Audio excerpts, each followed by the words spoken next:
So like I said on that first segment here on Cornstalks and Sports Talk on AM 950 KOEL and KOEL.com, National Signing Day took place this week, and Iowa has a pretty solid class, including a brother of a current player. Joining us to talk about the 2023 basketball class is recruiting reporter over at 247 Sports, covering the Hawkeyes, Sean Bock. Sean, 3 players in the top 150 in this class. Are you impressed with what Coach McCaffrey and company have done with this class?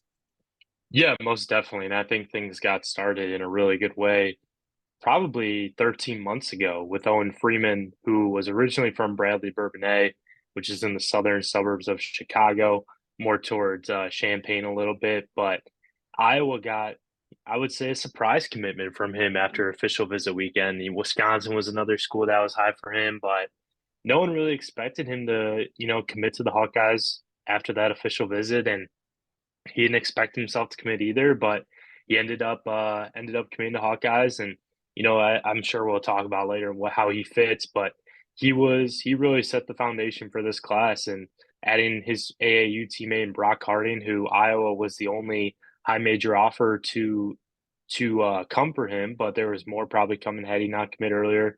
He's kind of what you want in an Iowa point guard. Obviously, the size is giving me a question mark, but I think from a pure skill standpoint, a pure, fit standpoint, it's really perfect for Iowa. And then Price Samford, too, obviously was icing on the cake. And while they missed on a couple other guys after Price, Price is what you want in a wing. And Iowa feels that he can come in and make 60, 73 pointers as a freshman. And that's a pretty, promising role to have as a freshman. I think Peyton probably made somewhere around maybe I'm not going to give you the exact number.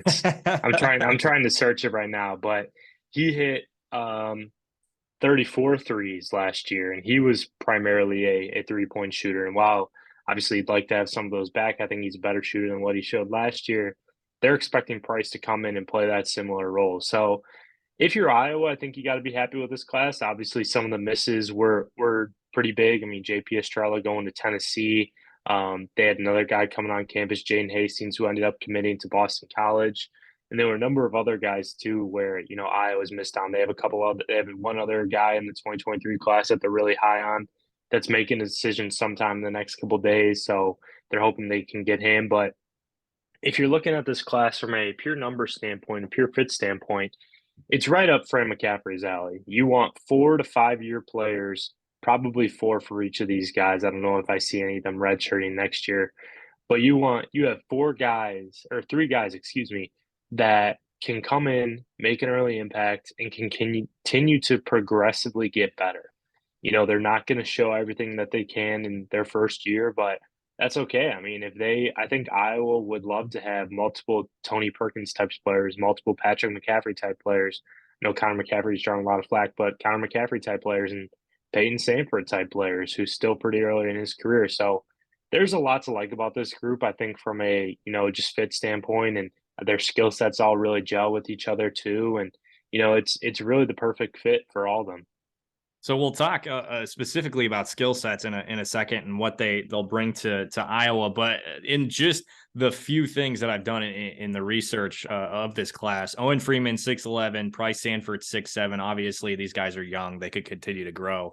How important was adding some size with this class? I mean, because I think it's common knowledge that they're not going to be great in terms of defending the basket right around the basket this season. Yeah, I mean, I think it's more versatility was what was important because Freeman, you could play him at the 4 or 5. Price, you can honestly play through the 1 through 4. Probably the 2 through 4, but maybe more that 2-3 spot. But I think he'll be a similar, fit to his brother. So I would say versatility was one of the main things with this group. Obviously, with Harding, he's more of a true point guard, but Iowa thinks that he can play at the 2 as well.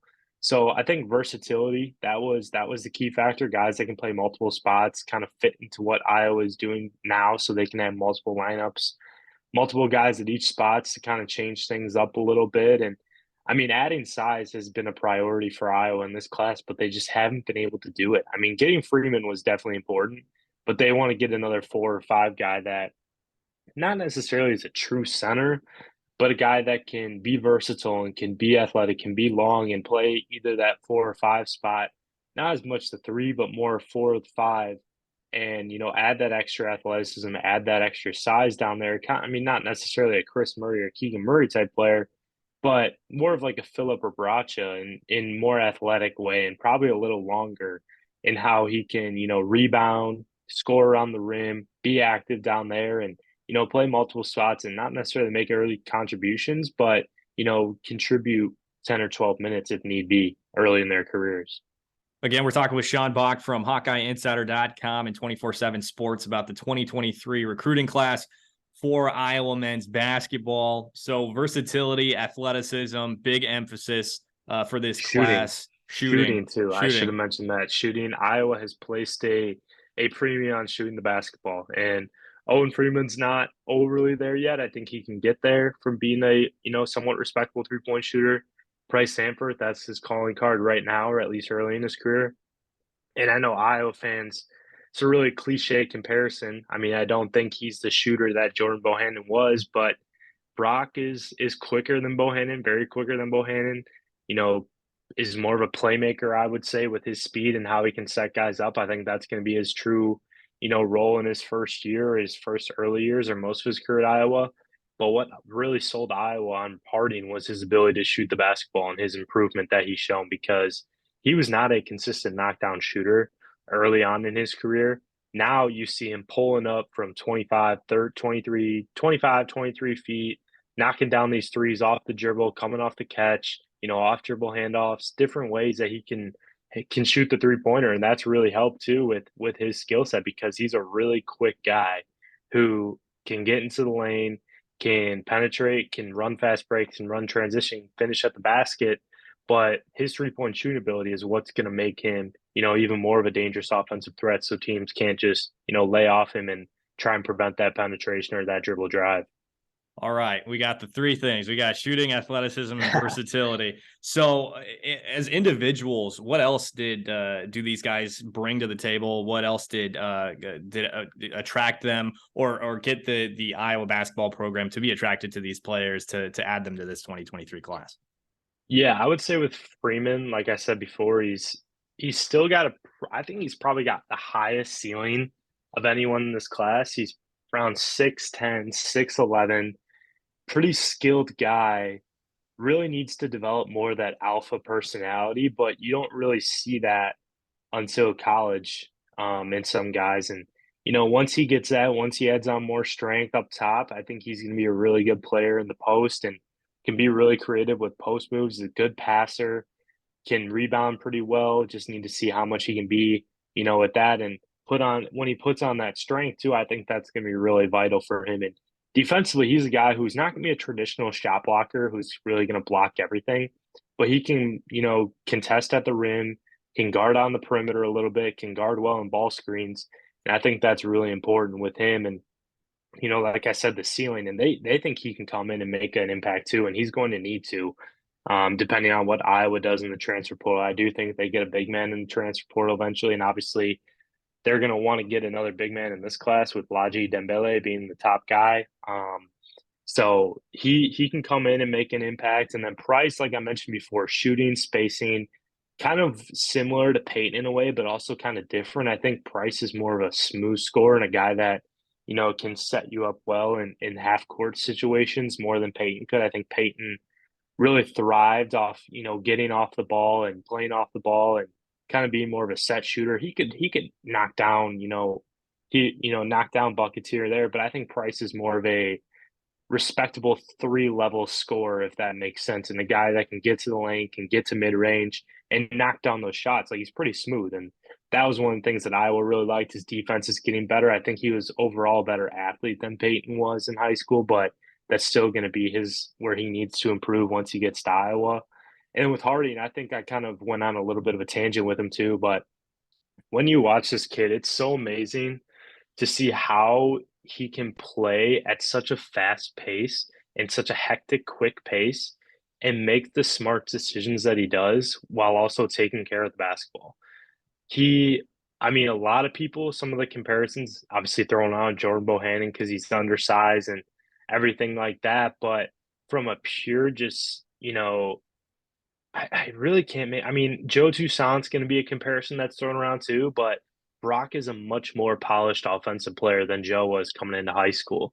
Joe was kind of more that physical, defender that could, his strength was really a strong suit for him and could make plays for you. But Brock, even with how fast he plays, is just so much more under control. Now he's going to make mistakes from time to time. It's a big adjustment to the Big Ten, but and I mean physically too, that's going to be where, he might have some struggles too because he's 6 foot and he can compete at that size, but he's not necessarily wide. He's more narrow and he has really narrow shoulders. So that's one thing where a lot of high major coaches were like, okay, like we love this kid's game, we love his fit, but how is he going to compete physically if we were to take him, or how like defenses could take advantage of that? So I'm really interested to see how he fits with that. I'm interested to see how Fran McCaffrey talks about it today too, and how he could potentially fit defensively. But I think from a pure point guard standpoint, just a pure skill set, this move for Harding to Iowa makes a lot of sense. And I mean, I have a VIP piece on it on our site, and in talking to a couple mid-major coaches at a few tournaments this year, they love the fit at the mid-major level for Harding. But if any program at the high major level is going to fit Harding, it's going to be Iowa. Okay, so there's your lowdown on all three of those guys of this 2023 class. Here with Sean Bock from 247 Sports on Cornstalks and Sports Talk on AM 950 KOEL and KOEL.com. Now, who and what most excites you out of this class, or maybe not just you, but should excite the Iowa fan base? Man, that's a good question. Because I mean, looking back, I think it's the first time that Iowa has had three top 150 commits or signees in a class.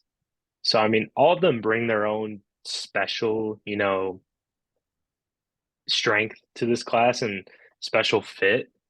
I think from an upside perspective, Owen Freeman, if he continues to put on weight, I mean, he's skilled. He's just got to, keep developing that alpha mentality. And, I've seen him do it sometimes with some of the guys he's gone up against this summer, and he's been spectacular. He's looked like a future all league player in the Big Ten. So I think from a pure upside perspective, and I mean, Iowa has had a really good history, especially Fran McCaffrey has had a really good history with developing big men. And obviously with Keegan Murray, or I mean, with Luka Garza in the past coming through, and people are going to be like, oh, like what could Owen develop? I mean, I think Owen, looking at him, just has a higher ceiling than Luka Garza had in high school. And that's saying a lot.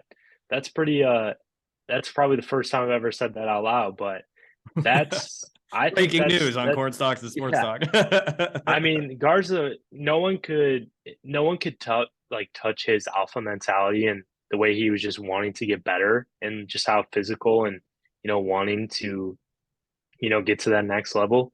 If Owen can get that, I'm not saying he does, but it's hard to reach Luka's level. Owen wants to get to that level. There's no doubt about hard worker, everything. If he can get that and develop the way, and be on not going to say he's going to put up the numbers, but I think from an NBA perspective, Owen has a much higher ceiling than maybe Luka Garza does. So that's lofty expectations on the kid. And if he gets it all figured out, then I think, that's his ceiling. Price, I think, may make the one of the bigger roles this next year as a shooter. I think perimeter shooting is going to be really important. It's going to be fun to watch him alongside his brother. If they're on the court at the same time, they might punch each other if they're on the court at the same time. That's just how they are with each other. But that perspective, I think he'll be a really good scorer, a really good, fit guy in there. And then Harding too. I mean, I know he's not going to have the 3-point shooting career that Jordan Bohannon has, but he is going to be one of the more exciting players in the Fran McCaffrey era. I mean, Jeff Goodman said it on, when he saw him in the summer that he's going to, make Fran McCaffrey lose hair, but maybe he does from time to time. But from a pure just quickness and playmaking style, there is a lot to like about Brock Harding, and he's going to be a really fun player to watch over the next couple of years. I mean, I could see a lot of people. I'm not going to say he's going to be up there with Jordan Bohannon as one of the most well-known Hawkeyes, but he's definitely going to be a fan favorite for a lot of people with the way that he plays. Sean Bock joining us here on Cornstalks and Sports Talk this Saturday morning. Always bringing it like he does at SBock247 on Twitter. Go give him a follow for all Iowa men's basketball, football, and recruiting for Hawkeyes 247 Sports. Sean, we appreciate you, man. Yep. Thank you, Eliot.